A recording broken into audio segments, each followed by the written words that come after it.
Parabéns para Léo Condé, parabéns ao grupo de jogadores do Ceará, vitória justíssima do Ceará na Neoquímica Arena, 1-0 que poderia até ter sido um 2-0. O Ceará neutralizou o Corinthians durante toda a partida. E assim, eu não sabia que Léo Condé ia hoje com esquema de 3 zagueiros, ou vai num falso 4-2-3-1 com a dobradinha na lateral direita. Eu pensei que Léo Condé fosse com 2 zagueiros, 2 laterais, 2 volantes, um meia, 2 pontas e um centroavante, com Ailon ali meio que de falso 9, já que Pedro Raul não poderia jogar, Vina não poderia jogar. Eu pensei que Léo Condé não escalaria a equipe dessa forma aqui, que eu vou compartilhar em tela para vocês, que traduz o que foi o lance do gol do Ceará na partida. Primeiro, ó, o Ceará jogou com Marcos Vitor e o William Machado na dupla de zaga.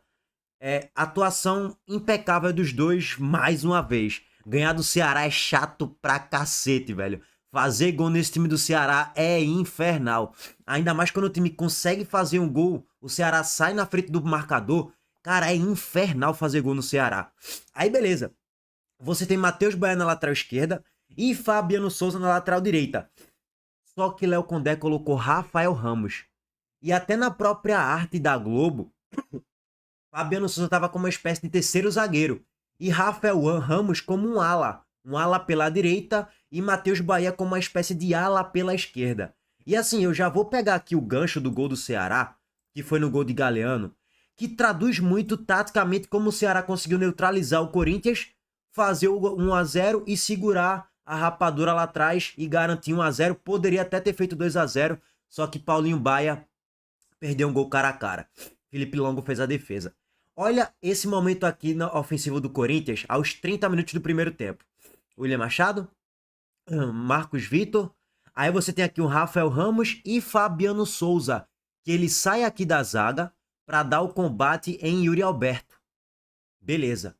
Ou seja, é um Ceará meio que num 5-4-1, ou meio que num 5-3-2. Fabiano Souza vai dar o combate.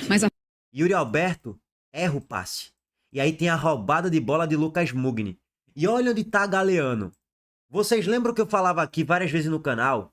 Tem um mês e meio por volta disso, que Galeano é praticamente um babá de lateral. Isso me incomodava de forma profunda. Se você via claramente que o Ceará às vezes marcava com a linha de 6. 2 zagueiros, 2 laterais e os 2 pontas faziam a recomposição quase que como laterais. Eu falava, pô, não precisa se acovardar tanto assim no jogo. Olha onde Galeano tá.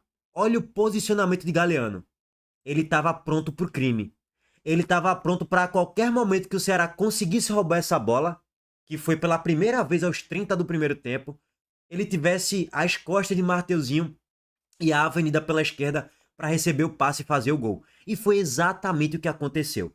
Galeano não estava com aquela obrigação de ser o babá de lateral. Até porque, porra, já tinha 3 laterais em campo, 2 zagueiros, não precisava Galeano recompor tanto assim na marcação.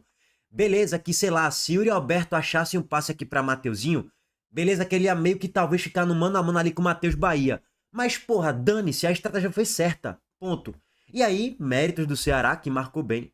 E na jogada em transição, tem todo o contragolpe. Mugni carrega e ó, olha Galeano, que é um jogador extremamente rápido, né? Ele vai atacar o espaço aqui, ó, das costas de Mateuzinho. Ele tá aqui pelo menos a 5 metros de distância. Mateuzinho é rápido, mas Galeano também. E aí Mateuzinho não consegue chegar. Aí aqui é o detalhe, né? André Ramalho, ele poderia olhar um pouco as costas dele e vir aqui um pouquinho mais pra dentro, mais pra esquerda. Ele continua cortando pra dentro para dar o bote em Lucas Mugni. Foi um erro de André Ramalho aqui. E aí Gustavo Henrique vai dar o bote em Pedro Henrique. Aí Gustavo Henrique não tem erro nenhum nesse lance. André Ramalho já percebe a merda. E você vê aqui o buraco que existe, a cratera que existe de espaço para Galeano atacar o espaço e finalizar. Ele finalizou de canela, tá ligado? Se você for pegar o frame desse lance por um outro ângulo, ele finaliza essa bola de canela. Mas dane-se, de canela, de calcanhar, de bunda, de peito, de braço. Foi gol, irmão. Golaço do Ceará. Belíssima jogada construída de pé em pé no campo de defesa. Na recuperação de Mugni, passe para Pedro Henrique, cruzamento perfeito para Galeano fazer 1-0. Então, assim, para mim esse gol reflete a excelente estratégia de Léo Condé no jogo de hoje. Fez 1-0, foi a única grande chegada do Ceará no primeiro tempo. O Corinthians praticamente não chegava, só chegava em cruzamentos de escanteio na bola parada, com cabeçada de Gustavo Henrique para Bruno Ferreira fazer uma boa defesa. Teve um gol de Gustavo Henrique também, mas foi um gol bem anulado porque estava impedido. E foi só isso, cara. Assim, de vez em quando o Ceará às vezes apresentava ali um espaço ou outro no meio-campo. Quando surgia um pouquinho de buraco no meio-campo e o Ceará perdia um duelo contra Depay ou contra Garro, fazia falta, parava o lance. E aí o Corinthians não teve efetividade nas cobranças de falta, nem com Garro, nem com Depay, nem com ninguém. O Corinthians finalizou muito pouco na barra para Bruno Ferreira ter que fazer 2, 3 grandes defesas. Não teve nada disso. Bruno Ferreira teve que fazer só uma boa defesa em toda a partida, que foi na cabeçada logo no início do primeiro tempo, numa cabeçada de Gustavo Henrique e só. Se a gente for parar para analisar o que foi o jogo como um todo. No segundo tempo, cara, e aí o Ceará teve até um chute de Dieguinho ali ainda, 5 minutos antes desse gol de Galeano, que o Ceará recupera a posse no campo de ataque, e Dieguinho chuta de muito longe, Felipe Longo faz uma boa defesa, mas assim, a única grande chegada do Ceará foi no gol, bonito gol de Galeano. Galeano já tem 7 gols na Série A, velho, são 6 gols. Vou até confirmar aqui com vocês, Galeano, estatísticas, e sempre gols dessa forma, né? Ó, 7 gols e 3 assistências, 10 participações em gols.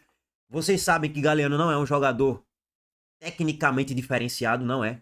Mas fisicamente ele é um jogador privilegiado. É um jogador que marca muito e ataca muito espaço com velocidade e conclui bem gol. Fez gol contra o Sport, fez gol contra o Ceará, fez gol hoje, fez 2 gols contra o Cruzeiro. Fora de casa, é um jogador que tá sendo bem importante pro Ceará. Então assim, velho, Galeano vem ajudando. E aí, vem o segundo tempo. E aí já tava claro o desenho do jogo. Eu tava assistindo o jogo com o meu pai, né, do lado dele. Velho, o Ceará já ganhou esse jogo aí, sim. Depois que o Ceará faz 1-0 e você vê o desenho da partida, o Corinthians simplesmente sendo neutralizado pelo Ceará, o Ceará preenchendo bem o meio-campo, jogando o Corinthians para as laterais, só que a lateral tava muito boa com o Fabiano Souza na direita, na esquerda com o Matheus Bahia tava muito boa, Rafael Ramos, quando tomava algum drible, fazia logo a falta. Então assim, tava um Ceará perfeito em campo, taticamente falando, e marcando muito bem, não tem que se contestar. E tava claro que o Ceará ia ganhar o jogo, depois do 1-0. Eu não projetava o Ceará ganhar hoje não, lógico que não vou ser covarde e mentiroso aqui. Eu achava que o Corinthians ia ganhar por 1-0. Foi 1-0 pro Ceará, foi o inverso. Mas aí, com o desenrolar da partida, você vai tendo a noção mais clara de como é que tá o jogo, né? Uma noção mais correta da partida. Tava escancarado que o Ceará ganharia o jogo. Eu falei pro meu pai, né, do lado dele, pô, bateu 10 do segundo tempo, meu irmão, o jogo continuou da mesma forma como terminou o primeiro tempo. Um Corinthians que tentava se movimentar, tentava articular a jogada com Depay, Garro e tal, Yuri Alberto tentava se articular, mas não conseguia fazer nada, pô. Zanocelo fez um ótimo jogo hoje, um dos melhores em campo, Dieguinho bem na marcação, a zaga, os laterais impecáveis, assim, não tenho que contestar nada o Ceará hoje, taticamente falando, absolutamente nada. Mais uma vez, chegou uma vez, fez o gol, fechou a casinha, e é isso que o Ceará tem pra oferecer, e ofereceu isso muito bem. O Corinthians não fez nada em todo o segundo tempo, só um chute de fora de André Ramalho, de muito longe, a bola foi pra fora. O juiz ainda deu escanteio de forma equivocada, porque Bruno Ferreira nem tocou na bola. E é só isso, cara, não tem mais nada não. O Ceará é que criou outra chance clara para fazer o 2-0. Em mais uma jogada de transição, o Ceará aproveitou do desespero do Corinthians. Acho que foi Lourenço que deu passe para Paulo Baia e ele cara a cara chutou em cima de Felipe Longo. Então, se fosse colocar uma justiça no placar, seria 2-0 para o Ceará. Talvez seria o mais justo se o Ceará concretizasse as finalizações, as chances claras criadas em gol de fato. E no final das contas, vamos para o principal, né? A tabela de classificação. O Ceará chegou a 42 pontos. Mais uma vez voltou a ter uma estabilidade impressionante na Série A, né? 12ª colocação, 42 pontos. Nesse momento, a 9 pontos do 17º Santos. Gordura excepcional. Heitor, dá pra cravar que o Ceará tá na Série A? Dá. Dá. Agora, pra mim, de uma vez por todas, não tem mais o que contestar, não tem mais o que ponderar. A gordura é altíssima. Mesmo quando o Ceará não joga tão bem assim, ele consegue pontuar. Quando ele joga bem, ele vai ganhar. Contra o Cruzeiro já ganhou, contra o São Paulo já ganhou, contra o Corinthians hoje ganhou, ganhou do Fortaleza quando o Fortaleza tinha o mando de campo no Clássico Rei. Então assim, mesmo com as suas limitações, o Ceará tá lá, marcando muito bem, e se der bobeira o Ceará vai ganhar jogo. Daqui pro final o Ceará ainda deve ganhar mais 1, 2 jogos, não sei. Tem o Inter no Castelão. o Ceará é favorito. Ainda tem os outros 4 jogos da sequência infernal. Cruzeiro, Mirassol, Flamengo, Palmeiras. Talvez o Ceará nem precise pontuar mais. E era essa a tecla que eu batia toda hora. Ó, não é bom o Ceará chegar nos últimos 4 jogos precisando fazer 2, 3, 4, 5 pontos para permanecer na Série A. Não é bom. Porque se chegar assim, pode cair para a Série B. Não vou negar que eu esperava o Ceará já ter caído mais de posição, terminar o campeonato ali em 14º, 15º. Não acabou a Série A ainda, óbvio, tem muito campeonato. São 5 jogos pro Ceará, são 6 jogos pro Grêmio, 7 jogos pro Santos, que vai jogar já já. Daqui a 2 minutos joga contra o Flamengo no Maracanã. Mas assim, velho, é um time muito sólido, pô, é um time muito constante. É foda, não tem como caçar coisas pra colocar o Ceará ainda sob risco de queda. Não. Quem tem 42 pra mim, de 41 pra cima, meio que já foi. Pô, é só se perder tudo daqui em diante. Se perder todos os jogos, e se o sarrafo subir do 17º, aí talvez quem fizer 42 caia. Mas se o Ceará acha que somar um ponto daqui pro final da Série A, ele tá cravado na Série A do Campeonato Brasileiro. Se fizer 43, acho que já foi. E deve fazer, dando tudo errado aí, deve somar 2, 3 pontos pelo menos, chegar a 44, 45, olhando só a parte de rebaixamento, tá? Sobre a questão de Sul-Americana, é o tal negócio, né? Vai até a 13ª colocação, abriu 3 pro Grêmio, com um jogo a mais. O Grêmio vai jogar já já contra o Fortaleza. Lógico que o torcedor do Fortaleza, do Ceará quer que o Fortaleza perca pro Grêmio, 8h30 da noite. Seria um resultado espetacular para finalizar a rodada de forma impecável mais uma vez. Então assim, velho, parabéns ao Ceará, parabéns a Léo Condé, parabéns ao grupo de jogadores. A campanha do Ceará, ela é sólida, ela é estável, ela é uma campanha de G12 na média, né? Durante toda a competição. Não tenho que contestar em relação a resultados. Isso aí só um idiota que vai contestar, porque os resultados estão aí. Você pode até contestar em vários momentos de desempenho e tal, beleza. Aí é análise de jogo, aí é opinião. Mas contestar resultado, pra mim, não tem que contestar, não. A temporada do Ceará, ela vai terminar sendo muito positiva, diante da limitação financeira. E diante, de certo modo, da limitação de grupo, mas vai terminar muito positiva porque surpreendeu. Acho que há muita gente que acompanha o Ceará e que não torce pro Ceará, lógico, que vê de fora, tipo eu, projetava o Ceará sendo um time ali que, mesmo ganhando do Fortaleza nos Clássico Rei e tal, no Campeonato Cearense, conseguiu ser campeão, não é muito parâmetro estadual, né? Pernambucano, baiano, cearense, sei lá, gaúcho, paranaense, não é muito parâmetro. O campeonato, nem mineiro é. O melhor campeonato estadual para você colocar como parâmetro é o Campeonato Paulista e o Carioca. É mais ou menos isso, para você ter uma expectativa para a temporada. O Ceará, eu tô aqui meio que com coriza, tá, gente? Só pra deixar claro. Hoje já tá com a rinite, na verdade. Por isso que eu tô fungando toda hora. Não é choro, não, porra. Só pra finalizar aqui essa introdução em geral. O Ceará, ele... Quem olha de fora, né? Pensava que o Ceará faria uma campanha ali de briga pra não cair até a última rodada. Tipo, 15º, 16º, 17º, 18º. Minha projeção era mais ou menos essa. E o Ceará, e eu acho que a projeção da maioria do Brasil, não era só a minha, era da maioria do Brasil. E aí o Ceará foi mais organizado, na média, do que boa parte dos times na Série A. E eu vou além, viu? Em relação à organização, principalmente defensivamente falando, o Ceará, ele, na média, foi mais organizado do que 70% dos times da Série A. Sabe por que eu tô falando isso? Vamos lá. O Cruzeiro trocou de técnico nessa temporada. Saiu Diniz, entrou Jardim.